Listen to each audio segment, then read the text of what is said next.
So there are a few things going on this week, but the most important thing you'll be working on is your critique. So I want to spend a little bit more time talking about the critique, although you have quite a bit available to you to chew on already. You'll notice that on the front page of the website and under the course schedule, you have both a sample of a professional article critique, and you also have an outline that helps you understand what the components of an article critique are. Now, the most important piece is where you're actually looking at the strengths and weaknesses of the methodology. And this is the part that many people leave out when they're doing a literature review.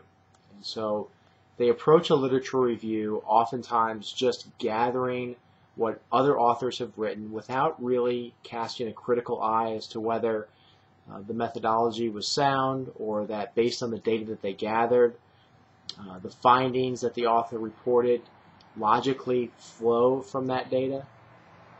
There are also other concerns like bias that can sometimes make you look at a particular article and have a better understanding of what the perspective was of the author when they wrote it. Maybe they have an agenda that impacts the way that they see, either the way they set up the study or the way that they interpret their own findings.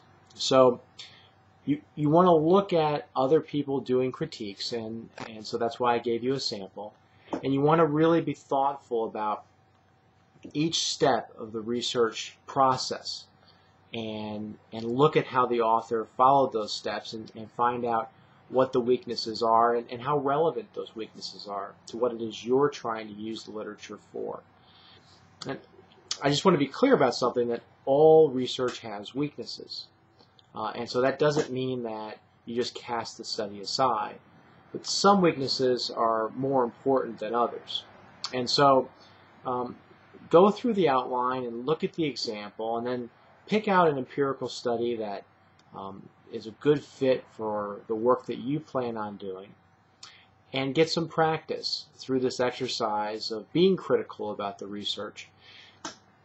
When you're writing your lit review, it's important then that you also include that critique when you're reporting on the literature, not just in general terms, but sometimes on very specific studies. So, for example, you may have a particular sub-question that has, say, 10 empirical studies that really hit on that issue, and begin to answer that sub-question for you. You may eliminate half of them because you find that there are critical flaws in the way that either the methodology is structured, or maybe it's just not a good fit. In other words, maybe it would go too far to say that this study on one rural school in Missouri, a case study approach, can really speak to a larger issue that you're trying to tackle to the ground. So whatever your reason, you want to be able to articulate why it is that you're including or excluding certain articles. But as you begin to sort of winnow the literature down, you may find that there's one article that is very important. It comes up time and time again throughout the literature. Many other authors have cited it. And so this important piece is worth a little bit more time in providing a critique of how strong the methodology is, how applicable their findings are across a variety of different contexts, and then, of course, how applicable it is to you or to other practitioners out there who might want to apply it in the field. That's the purpose of doing this. So the work that you do and your critique is something that you'll actually be able to incorporate directly into your lit review. It's a skill that will be very important, not only for looking at other people's work, but also for reflecting back on your own work before you fold it into your dissertation or turn it in for publication down the road. So that's the big thing that you're working on this week. But I'm also asking you to jump into a discussion post that talks about personal bias.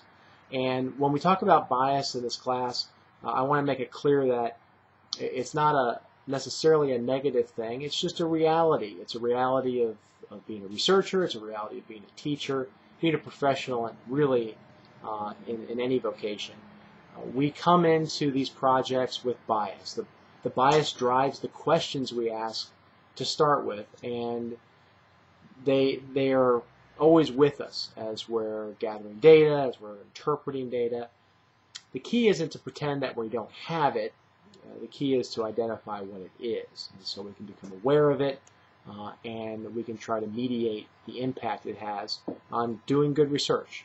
So the discussion post will guide you a little bit more, but I'm going to ask you to reflect on the personal bias that you bring into this particular research project, and reflect on where it comes from, to articulate what it is, and then to develop some strategies for how we can deal with it.